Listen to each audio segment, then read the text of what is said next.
Si fillim, kur e mora skenarin, tekstin dhe pash që më kishën dhënë rolin e mbretit, isha shumë i kënaqur sepse pretendoja për çmim.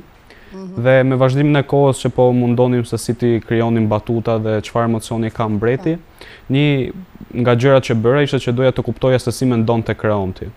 Kreonti ishte një burr i cili në botën e tij. Po, në botën e tij ishte i cili mori rolin në pleqëri, në moshë të thyer, pasi dy vëllezër që ishin në pushtet dhe vranë njëri tjetrën në luftën për fronin dhe ky ngeli domethënë. Po, dhe ky ngeli fitoi dhe mori fronin dhe ky ndjente gjithmonë një shtys për të vërtetuar të tjerëve se ky ja vlente dhe ky mund të ishte një mbret.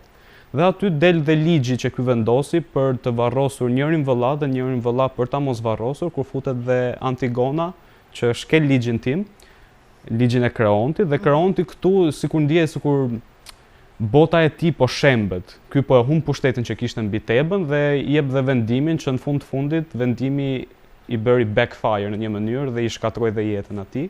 Roli i Kreontit ishte jashtëzakonisht shumë i vështirë sepse duhet të mendosh sikur je një mbret dhe ka shumë kohë që këtu në Shqipëri nuk ka mbretër dhe nuk ke si ta perceptosh si mund të bëj një mbret.